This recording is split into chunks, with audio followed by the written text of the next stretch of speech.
Please stand clear of the doors. Por favor, manténganse alejado de las puertas. Hey there, everybody, and welcome to Season 3 premiere of Monorail Monday. This is going to be the 13th episode of Monorail Monday that we've done.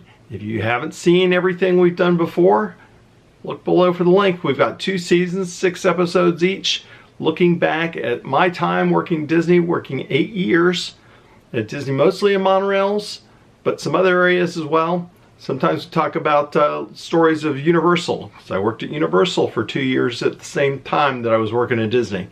So if you haven't seen that before, you got to check it out, see some of the other stories. We're back for another 6 weeks, 6 episodes of stories from behind the scenes, what was like to work at Disney, what was going on behind, cool stories, etc. So, for those of you who've been with us, you remember the last episode of Season 2, we actually took you on location, and I told you a little bit about where I was working in Tomorrowland when I started in merchandise, as well as working overtime at the studios. So what we're going to do today is talk about places I worked at Disney besides monorails, and we're going to sort of cover a whole bunch of this stuff. Most of my time was in monorails. I did work a while, a little less than a year, at merchandise, Tomorrowland merchandise specifically, but I worked at other merchandise locations in the Magic Kingdom, as well as outside of the park. But that's where I did most of my time. However, I also did a lot of overtime in other areas all over the resort. And it was something that's pretty unique at the time. Talking to friends of mine who are cast members today, they say you can't. In fact, even when I was there, things had changed in the rules and union stuff where you just couldn't do it. I got to do that a lot early when I was there, and then everything changed and you weren't able to do it like I did initially. So what basically happened was I first learned about this when I was working in Tomorrowland merchandise. And another friend of mine was picking up overtime all the time, and he said, dude, you got to do this. You just call the different areas and ask if they've got overtime shifts. And they have shifts available all the time for people who aren't trained in those areas. So basically, like if you're the Magic Kingdom, at the time, we had Magic Kingdom West attractions, Magic Kingdom East attractions. East attractions was everything like a lot of Fantasyland, Tomorrowland. Those would be the east side. West side would be like Frontierland, Adventureland, that kind of stuff. It was roughly divvied up like that. And so you had 2 different sections. You just call up Magic Kingdom East attractions or West attractions. Say, hey, you got any overtime for cross-train or a non-cross-train employee? And they say, oh yeah, we got a couple of shifts. Big Thunder got a shift for Splash or Jungle Cruise or whatever. So you just kind of picked out which shifts that you wanted. Now, if you weren't trained on the ride, and I hadn't worked any of these rides previously, so I was considered an untrained cast member. That meant I couldn't operate the tower, and there were certain positions, observation positions, things like that. I could not work those positions. So on all those attractions, there are certain positions that just about anybody can work. Even if you have not been trained on that attraction, you can still work those without being trained. And those would be things like unload, oftentimes greeter. They would let you do greeter, unload. Sometimes they would, depending on the attraction, they might let me do like loading. They generally preferred to have somebody who's trained on that, even though I'd worked at Dollywood. I've done loading plenty of times. 4 here, 3 here. I did that at Jaws too. Did a lot of that. Anyhow, so they were looking to fill these positions. They've got stuff available. So you just call up. Hey, you got any shifts open? Yeah, we got something Monday 8 to 4 on Jungle. Cool, I'll take it. And I get your name and information, your regular department. And then when it came time for that day, I would go down to the cast costuming area in the locker room, and that's basically underneath Fantasyland. there is a sort of there's an entrance area. If you look it up, you can see online, or maybe I'll insert a picture here. But there's a little entrance back behind Fantasyland. You would enter right there. There's a cast cafeteria, a bunch of service areas right there. Go into the locker room, go to the costuming. I need a Jungle Cruise costume. I need a Pirates costume. Get my costume put on, walk to the appropriate location, and then come up from the tunnels to the secret doors, cast members only, and would come up and walk to the appropriate location. It was kind of cool because when I first started doing that, I was in Tomorrowland, so I was really familiar with Tomorrowland, and I knew where the doors were and everything for Main Street. So when I started going and I'm working in Frontierland or Adventureland, it was a whole new thing now. I was trying to figure out, all right, where is this door going to put me out in the land? Or coming out of the land, where's the door that I need to go back down? So it was a little bit of an adventure, kind of finding my way around some of those different areas. So it was really cool to be able to do this, and you just call anybody up. Hey, I'm looking to work overtime. Nobody cared. Nobody asked how many hours is this going to be overtime for you. Nobody cared. I just filled shifts and got paid extra to work at all these different locations. Later, there was a lot of crackdown on overtime. You know, is this going to be overtime? No, no way. And you wouldn't actually have the ability to work a lot of overtime for a couple of years unless we were doing something like testing for the Mark 6s. When those came on, we needed to do a lot of overnight testing. Those required people who were working either overtime or double time if they were working a double shift. So in certain instances, they would overrule it. But when I was doing this initially, they didn't care if it was overtime or not. It's just somebody's filling a hole in this shift. So I started doing this. I started making these calls. Hey, you know, what do you have available? And I found myself working at Big Thunder Mountain, or Jungle Cruise, or the Frontierland Shooting Gallery, Splash Mountain. All these places I started finding myself working, and it was really, really interesting to work in these different locations. Now I didn't get to operate the controls or sit in the tower or anything like that, but it was interesting being around these attractions for a chunk of time and learning how they worked, how they operated, and you started to realize that every area is a little bit different. Magic Kingdom West attractions, it's a different place than, say, monorails or merchandise or foods. They all have their little niche. There's a certain atmosphere, a certain vibe, certain camaraderie of these different areas. So although everybody's part of one big happy cast, there was a very different feel to some of these areas. And I found that very interesting and fascinating.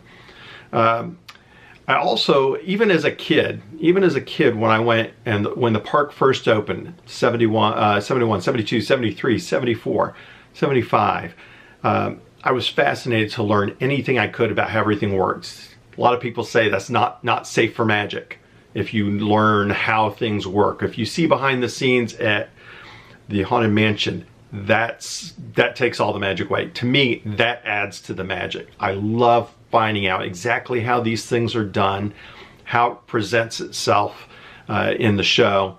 So anything I got to learn from working overtime at these extra attractions, extra to what I was doing already, shift-wise, was amazing, really cool.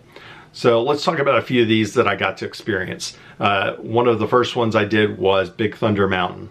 My friend had said, hey, call Thunder. They're always looking for help over there. Those are easy, and it's a piece of cake. And he was right. So basically what I did, I worked either greeter or unload. And unload was basically on the unload side of the train.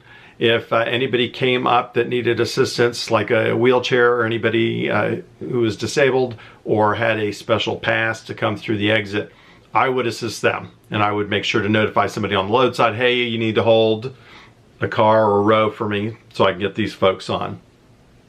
I would also take care of things like lost and found. I would be checking the cars for hats, anything that might be left on, put it aside. And if they came back, I could deal with that. So I was doing a lot of that. If they needed somebody to break somebody at greeter for a little bit, I would do that. If they needed somebody to help clear the queue because the ride was going 101, shutting down, I would do that and help clear the queue and answer questions and things like that. So I was always kept pretty busy. It was nice to at least sort of work in the shade a little bit on that attraction. And I may have mentioned it before, I'm not sure, but one of my favorite stories working at the parks, and especially working overtime, I was working unloaded at Big Thunder Mountain, and one of the cast members on the load side said, "Hey, Bill, would you mind riding with this lady here?" And it was a little old lady, probably in her mid-70s, late 70s, and she really wanted to ride, but she did not want to ride herself. She was a little nervous about riding alone. So they asked, since I was untrained and I'm sort of an extra position, would I be willing to ride with her? And I said, sure, absolutely. So I got on the ride with this lady, and she held my hand, she grabbed my hand, she squeezed it so tight. And she was very happy, very nervous, but very happy, not terrified. And she was talking to me nervously the whole time with a death grip on my hand. And it was really one of the coolest experiences I had working at the parks, was something like that. I rode around with this lady and helped her get through the ride. She had a blast. She was laughing a lot when she got off the ride. And it's just a really cool moment to just, in the middle of my shift, you want to take this lady for a ride? You darn right I do. So that was really cool, and a very unique experience. It's something I got to do. Evacuating Big Thunder Mountain, that was interesting. As I was not trained on the ride, they didn't want me on the track evacuating people from the different trains. But just being part of that process, any roller coaster has basically block breaks, and there's just different sections where the train will stop without going to the next section. And what happens a lot of times with these breakdowns is the computer has a glitch, one of the sensors has a glitch, and what you would call a ride cascade. Basically, it thinks trains are in the next block, so it stops and won't let one train move into the next section, and the next train behind it also can't move into the next section. That's basically called a ride cascade. Most of the time it is just a glitch of some sort or a ride sensor issue. Everything shuts down. At that point, you basically evacuate the ride. You have to get maintenance to clear the thing, restart it. Once you restart it, you usually have to test all the sensors again, make sure the block brake system works, then you'd load it up again. So I'd worked other coasters before, so I knew all about how that stuff worked, but it's always interesting to see it in place in each different ride and see how each ride handles things. Loved Big Thunder Mountain. That was a blast to work on that coaster. Also worked at the Pirates. And funny thing, the first time I worked at Pirates, I actually didn't start the day working at Pirates. I had actually called, and because I was merchandise, let me back up here. I had actually started the day working at Big Thunder Mountain. That's the shift I'd called for. I was working Big Thunder Mountain. I showed up, and just before the park opened, a manager comes and says, "Hey, you're merchandise trained, right?" And I said, "Yes." And he said, "We need to move you. I'm going to take you over to the shooting gallery, and you're going to work that. And you okay working with that for your shift?" And I said, sure, yeah, no problem. So basically, he took me over, and the lead in the area who had been trained on it basically gave me a crash course on the Frontierland shooting gallery in about 10 minutes. And how to replace people's change, what the policy are on replacing that stuff, how to reset things, reset the guns and all this stuff. So he gave me a real crash course, said, otherwise, money-wise, it's the same. You're still doing the same kind of thing. I had a little changer unit. So, boom. All of a sudden, I'm at the Frontierland shooting gallery. Never imagined. I'm working in Tomorrowland merchandise at the time.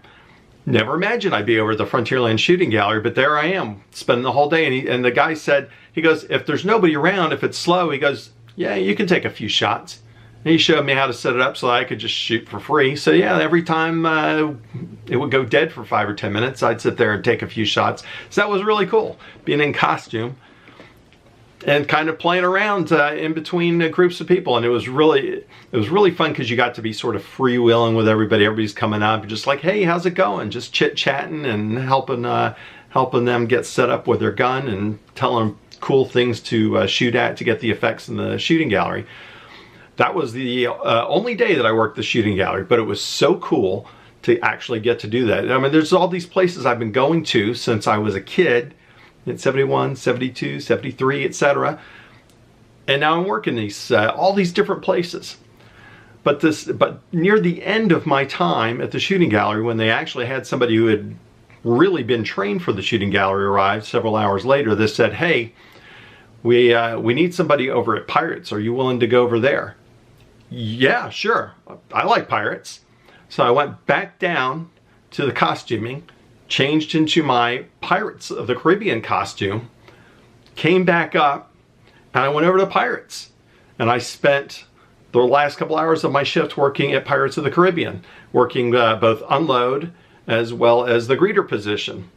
And I got to go hang out in tower for a little bit while they sort of told me what they were going to be doing and sort of explained you know, how long I was going to be there and try and figure out what their coverage was going to be for the rest of the ride for my time there.